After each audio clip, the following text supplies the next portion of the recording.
Menurut kalian, guru kelas 4 di SD di Medan ini pantas nggak jadi guru? Soalnya, dia seenaknya bikin aturan, menghukum muridnya untuk belajar sambil duduk di lantai kelas. Si murid ini nggak bandel, nggak malas, nggak biang rusuh. Tapi karena kondisi ekonomi, orang tua si anak belum bisa bayar SPP-nya selama 3 bulan. Kok si guru tega-teganya menghukum muridnya untuk tidak duduk di kursi? Si guru jelas ya kelihatan ingin mempermalukan si anak. Ini terjadi selama 3 hari, dari 6 sampai 8 Januari. Peristiwa ini baru diketahui Kamelia, si ibu anak, waktu anaknya ini nggak mau berangkat sekolah. Awalnya, dia pikir anaknya ini cuma males. Tapi setelah didesak, anaknya akhirnya cerita kalau dia malu terus-terusan duduk di lantai. Kamelia kaget dan akhirnya langsung datang ke sekolah buat mastiin. Dan benar aja, anaknya memang dipaksa belajar di lantai. Makin gongnya lagi, aturan duduk si lantai ini cuma keputusan sepihak dari wali kelas, tanpa sepengetahuan kepala sekolahnya. Padahal sebelumnya Kamelia sudah coba minta keringanan waktu. Dia udah berencana jual HP untuk bayar SPP. Tapi belum sempat terbayar, anaknya sudah kepalang dihukum. Setelah kasus ini viral, kepala sekolah cepat bertindak dan meminta maaf ke keluarga Kamelia. Menurutnya, sekolah nggak pernah bikin aturan murid harus belajar di lantai kalau belum bayar uang sekolah.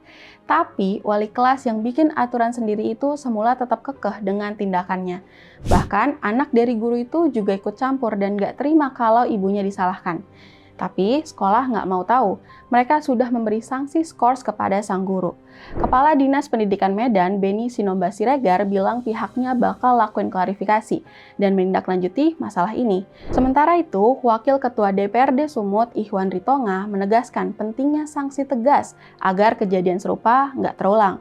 Menurutnya, sekolah harus lebih bijak mengelola dana bantuan operasional sekolah atau BOS untuk membantu murid yang kesulitan. Bahkan, Menteri Pendidikan Dasar dan Menengah Abdul Mukti ikut bersuara.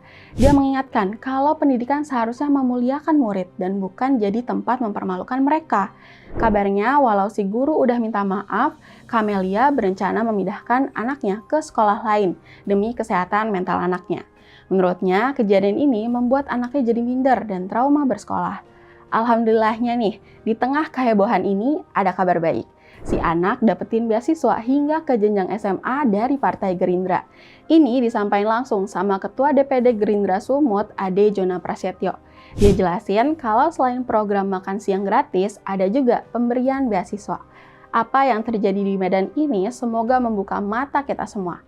Pendidikan bukan layanan eksklusif untuk mereka yang mampu bayar penuh. Pendidikan adalah hak dasar setiap anak.